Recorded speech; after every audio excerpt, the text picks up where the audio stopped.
Howard was very excited about going to Tulum Turkish restaurant, which he hadn't been to before, but had heard great things about. When Howard is excited about going to a new restaurant, I know I'm about to have a fantastic dinner. Tulum restaurant is located in the Melbourne inner suburb of Balaclava, a bit southeast of St Kilda. Our 7-course surprise tasting menu started out with a variation on the classic Turkish dish çilbir, poached eggs with garlic, yogurt, and spices. Tulum's version consisted of smoked yogurt with egg, brown butter, and sumac, buttercrumb, and crispy chicken skin. My photos don't do it justice. It was a fabulous way to start the meal. The çilbir was followed by a thick slice of celery root with a puree of pear, carrot, and ginger, plus a dollop of goat's cheese.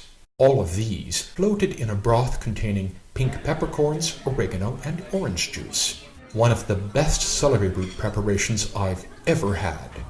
By the way, we were drinking a Turkish White from the Suvla winery on the Gallipoli Peninsula, southwest of Istanbul, made from the native variety Kinali Yapinçak, which we both found a very enjoyable accompaniment to our first courses. Next up was braised then grilled octopus, along with crumbled sucuk, a spicy lamb sausage, and sun-dried peppers with a garnish of sweet green pepper.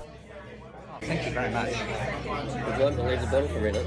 Sorry? Would you like to leave the bottle for a minute? No, if you can leave it, yeah, it'd be great. Before we moved on to our red wine, we were served lightly grilled Black Sea sardines with pickled cucumber enhanced by rose water.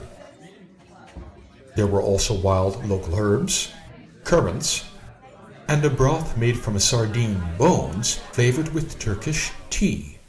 An exquisite dish to make enthusiastic converts out of even the most hardened sardine skeptics. Not that I've ever been one of those. Our red wine came from eastern Anatolia, a blend of 2 more native Turkish grapes, Öküz Gözü and Boğazkere from the Kavklidere winery. What a treat to get to taste 3 grape varieties I'd never heard of before. The chef personally brought us our next dish, a specialty from the Gaziantep area, stuffed onions made with apple vinegar and apple tea. We were too busy stuffing ourselves to stop and ask what the onions were stuffed with, and my memory didn't store the taste. But I do remember that this was one of the standout dishes. Before dessert came the meat course, tenderest lamb rump with a scoop of pistachio tahini on one side, plus a vine leaf and a prune resting on some bulgur back in the shadow of the vine leaf. We requested a brief pause before the dessert was served.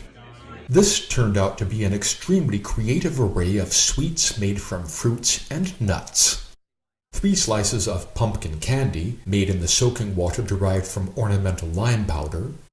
In the center of the plate, a little pool of smoked tahini, date molasses off to one side, and 2 mounds of walnut mousse, with an additional heap of shaved walnuts.